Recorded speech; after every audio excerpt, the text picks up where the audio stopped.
Hi everyone, this is Lorenzo, and whoa, has it been a while? I wouldn't blame you for not counting, not waiting for a new episode. Well, here is one anyway. Galileo contracting. It's been almost a year, and well, the improbable has happened. I've gotten a submission of a craft, which is what this series always waits on. So thanks a whole bunch to the best viewer ever, John Junti, for revitalizing this series with a big necro post of a reusable spacecraft inspired by the recent Falcon Heavy launch, which I think we all agree was amazing. So I got a whole email with instructions and stories and instructions of what to do. So I propose we go do just that. First, we should go to the mission control building here, and we are today undertaking the following mission. We will position a satellite in a specific orbit of Gale. And here in the Galileo system, of course, Gale is our home planet. Now, we will get about 120k for this. So let's see how cost efficient we can do this. So we're going to accept the contract.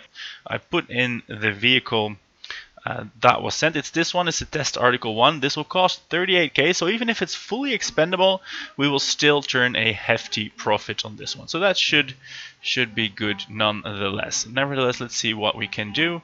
And without further ado, let's go to the launch pad and launch it. Bim bam boom, here we go.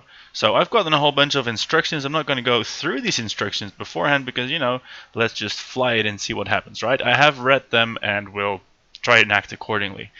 We are going, before launching, let's see what orbit we are going in. We are going to a straight equatorial orbit of 5,000 by 4,000.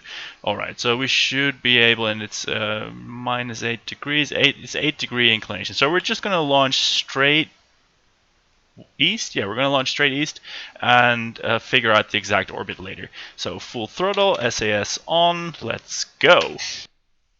Now, it wouldn't surprise me to see if this thing had, in fact, 9 engines.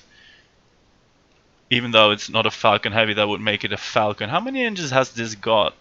It's not 9, it's 7. That would make sense as well. It's like 6 symmetry ring and then 1 in the center. Anyway, what we're gonna do here, because I still don't have multi-computer, multi-limb setup here, I still can control only one piece of the rocket at once. Ideally, what we want to do is to separate the first stage off and then land it right back here at the spaceport, or at least as close as possible, because in the game that determines the amount of cash you get back from it. And to do that, we want to impart the second stage. We want to give it a good kick into orbit, and then flip around the first stage and do a boost back burn, just as SpaceX does with the Falcon 9. The problem is that if we do that, the second stage is uncontrolled. So we have two options. Either we can do it immediately and have the second stage crash back into the atmosphere, or we can do the insertion with the second stage first and then boost back. The problem is that will add several minutes of coast time to the first stage, causing that boost back to be a hell of a lot longer.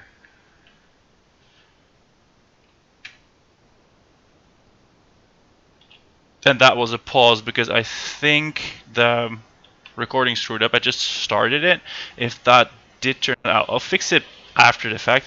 Anyway, we are pretty high up because I was figuring out the recording. That's a pity.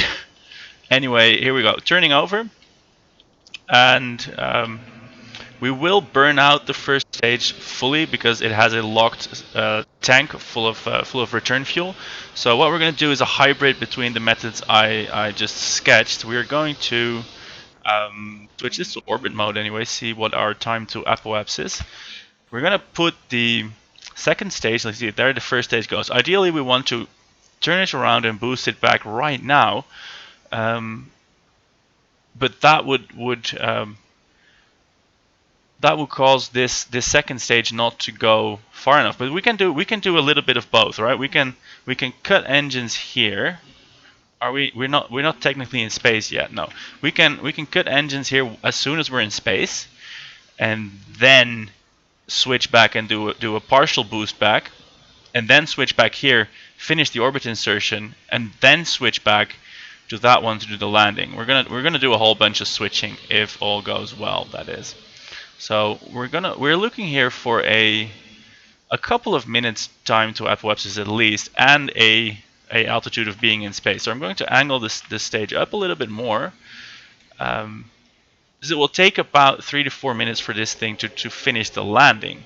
Now, 2 minutes that we have until apoapsis here, it will not be enough to do the whole landing, but it will be enough to go there.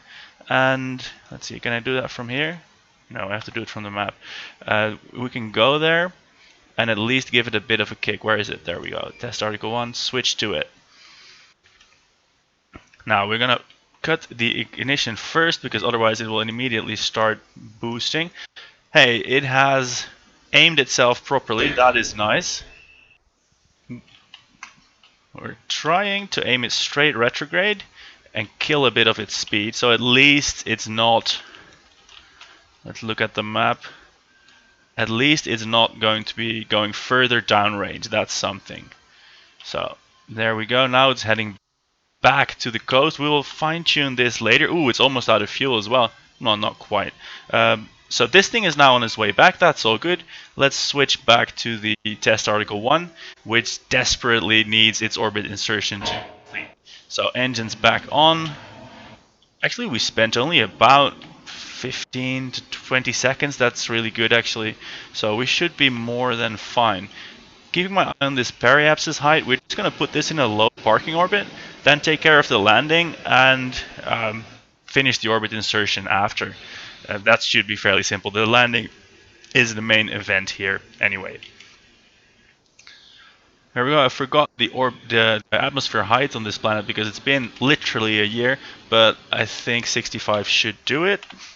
Cool. Switching back. The stage hasn't despawned. That's good. Switch to it. What altitude will we be at? We're currently at 75 kilometers. Let's see. Our projected impact spot is not quite at the landing site. Let's see if we can target that. See how close we can get. Pull up the fuel because we do need apologies. We do need some fuel for the landing, so we're not allowed to burn it all, but we can burn a good bit of it. And the instructions did say to try and land on the... Ooh, whoa, that seems to be fairly accurate. Try and land on the water, but we'll see where this ends up. Of course, now comes our completely controlled aerodynamic deceleration maneuver. Fortunately, this is for us a lot easier than it was for SpaceX because, well, this is a small atmosphere and the rocket is very, very sturdy indeed. A real stage would never be able to put up with this.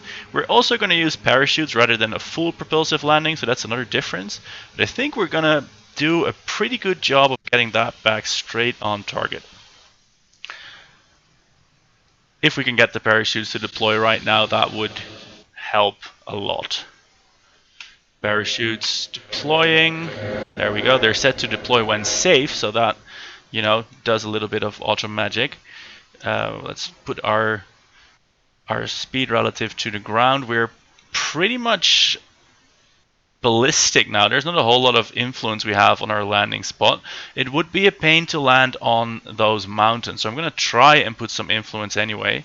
Put a little bit of rocket thrust that way. And let's see, let's switch this to surface mode. Our altitude above the surface is now 2 kilometers, and I might regret going for a landing. It seemed like a shame to not try and, you know, go for the landing back on the mount. Here we go for our landing struts. They're tiny, tiny probe landing struts because we didn't have any better in the research center, but you know, you take the cards that you're dealt. Now what we're going to try is... Oh, I just realized something horrible. I didn't turn on the antenna on the second stage, but it is in orbit, so it will pass close over the thing again. Anyway, that's a distraction. We're going to try and recover this as soon as it lands because it might tip over and explode anyway. But hey, look at that. We made it back to the island. That's something. So that's 200 meters. Let's experiment with the throttle a little bit. If we do it 1 notch, we need 2 notches. 3 notches. Yeah, we need about 3 notches on that. So that's 60 meters now, 50. So 1, 2, 3 notches. Just a couple of meters per second on that landing, and there we go. Land it. No, no, no, no, no, no, no. Oh, stand it up. It's standing up. It's standing up. We're gonna recover that. There we go. Full recovery of that stage. It would have remained rock solid for days, I'm sure. So now let's see the important number. How much? We got 97.9% reuse value from that. So that's 22,000 funds out of the 38,000 cost. So that's a really good score. I think it was just under 3 kilometers from the launch pad as well. That's pretty cool. So with that said, let's fix our second stage. Let's see, there we go. Switch to that, and now this one, hopefully we can still extend the antenna, or otherwise we're gonna have to wait for an orbit. There we go. We did put it in a low parking orbit, so that is definitely something. Let's start working with some maneuver nodes now then, shall we? Actually, that 65 kilometers is a little bit less than I'm totally comfortable with. So we're going to raise that to, let's say, 100. Let's switch this back to orbit mode. Yeah, 100. And now we can start doing maneuver nodes to, complete the parameters of the mission. Oh, that's not great. There we go. That can be our new apoapsis.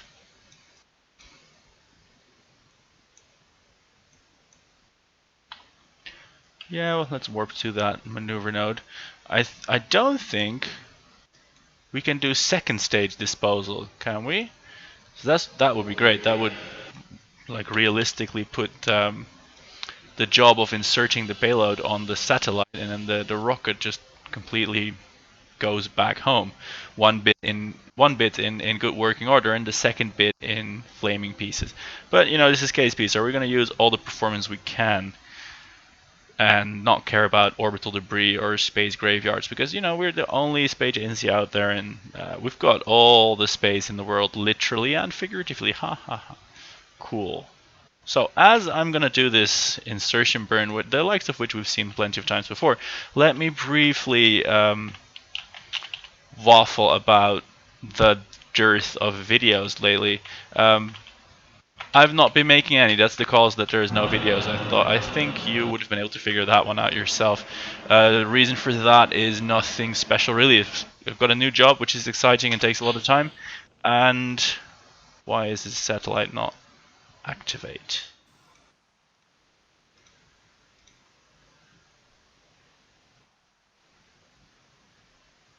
Oh wait, the second stage reuse was a possibility? Oh god, I didn't do that. Crap. Whoops. Alright then. That could have worked out so well.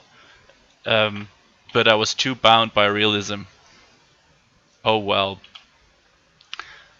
On with the satellite we go, and we put a piece of space junk in space that had apparently the capability to go home. This causes me to suspect maybe I didn't read the briefing thoroughly enough, which is all on me. But sometimes space program operators make errors, and this is one of these days.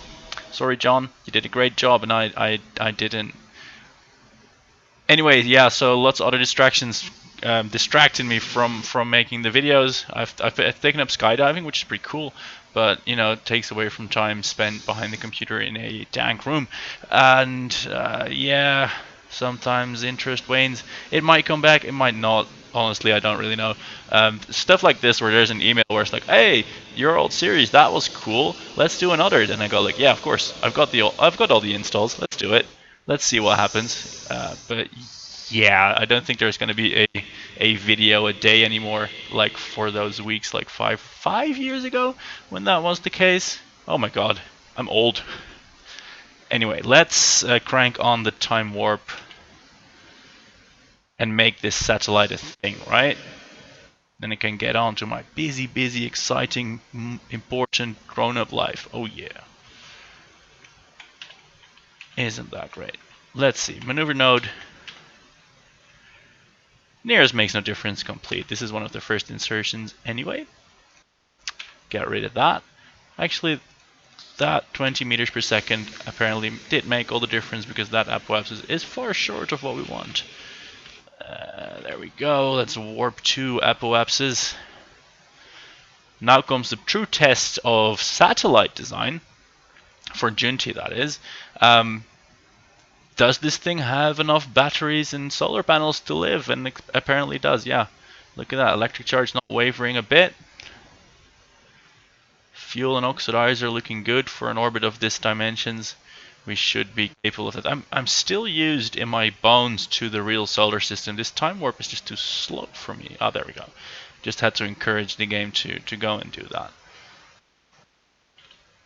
Alright, then let's take it out of time warp, and now we will fire this ant engine again to enlarge this orbit. Let's see, do we have parameters for the orbit? Oh, we had other things. We had temperature surveys of Iota. Oh yeah, that was a big adventure that went horribly wrong. We need to have the designated orbit around Gale within reasonable deviation. Alright, so periapsis 4.6, apoapsis 5, and then we'll work on the inclination. It says inclination 1 degree, but here it says ascending node. Oh, that's relative from what we have, I think. That's odd anyway. Yeah, we are a little bit inclined, so we're gonna have to fix that when we have the proper apoapse and periapse. Yeah. All right, makes sense. Let's crank up the time warp again. Our apoapse currently is at 5, so that's pretty much perfect. So we're gonna stretch this. Actually, it does specify that the apoapse is at this side. I wonder if that will end up mattering. But we're gonna try and peg this one straight at 4.6, and then work on the inclination and see if that does it. And if not, we'll have to flip it around, which at that point won't be too much of an effort. So there we go, 4.6. Can we warp to the ascending or descending node, or is our tracking station not advanced enough for that? Anyway, we can do it manually. That is fine. Warp here, please. Our fuel is still more than good, as is our electric charge. So yeah, I'm still kind of blown away by how well that first stage recovery worked. I just like eyeballed the boost back burn and then the second boost back burn rather than the entry burn as it would be in reality. It's so cool that that's a thing now. Yeah, we put it right next to the landing spot. That was, well, we put it on the landing spot. We put it right next to the launching spot. That was good. Let's see, we are thrusting now. Yeah, we're fixing our inclination.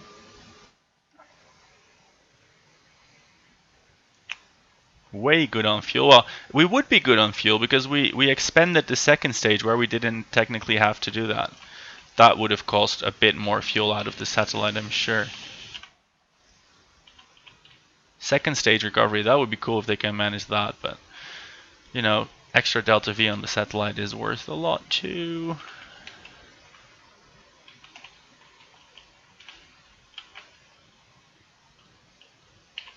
There we go, 1 degree inclination, and our parameters I think are technically correct now.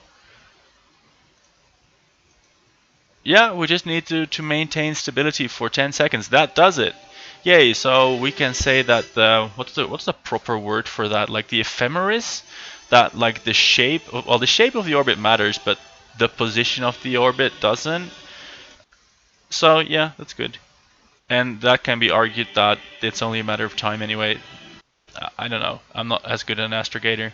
Not good enough of an astrogator to determine that. Here we go. 91k reward after our 38k-ish advance. We paid 38. We got back 22. So that makes this a holy great mission.